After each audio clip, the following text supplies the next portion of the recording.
क्या आप जानते हैं कि अल्लाह ताला ने एक ताकतवर बादशाह, एक अजीम लश्कर और एक खौफनाक हाथी को छोटे से परिंदे के जरिए तबाह कर दिया था।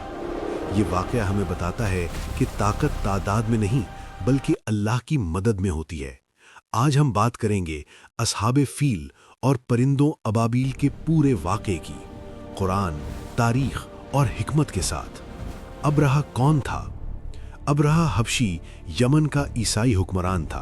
उसने सना में एक शानदार गिरजाघर बनाया ताकि अरब लोग काबा छोड़कर वहां इबादत के लिए आएं।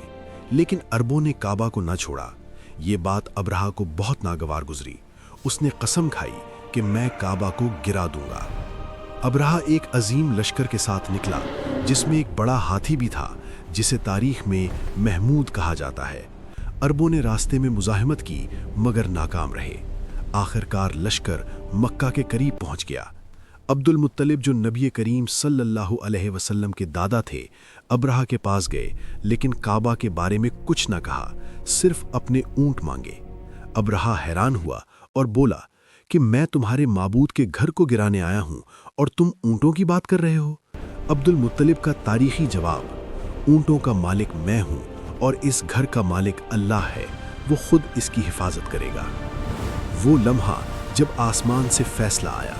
जब लश्कर ने काबा की तरफ बढ़ना चाहा, हाथी बैठ गया, मारा पीटा गया मगर काबा की सिमत न चला।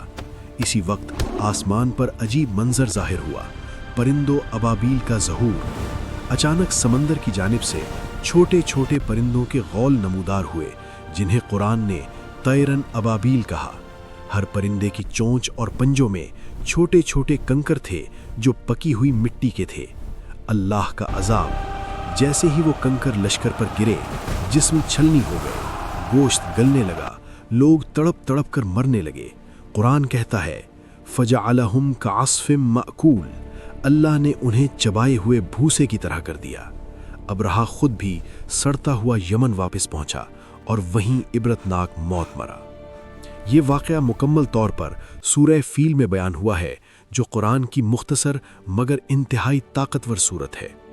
अल्लाह अपने घर की हिफाजत खुद करता है। ताकत हाथियों और लश्करों में नहीं बल्कि अल्लाह के हुक्म में है। ये वाक़या नबी करीम सल्लल्लाहु अलैहि वसल्लम की विलादत से कुछ अरसा पहले पेश आया। गोया दुनिया को बता दिया गया कि अब एक अजीम नबी आने वाला है। अल्लाह जब फैसला करता है तो असबाब का मोहताज नहीं होता। आज के दौर के लिए सबक, जो लोग समझते हैं कि वो ताकत, टेक्नोलॉजी या तादाद के जोर पर अल्लाह के दीन को मिटा देंगे, वो अबरहा की तरह तारीख के मलबे में दफन हो जाते हैं। अगर अल्लाह छोटे परिंदों से काबा की हिफाजत कर सकता है तो वो आप और मुझे भी हर मुश्किल से निकाल सकता है। बस शर्त ये है, ईमान और यकीन।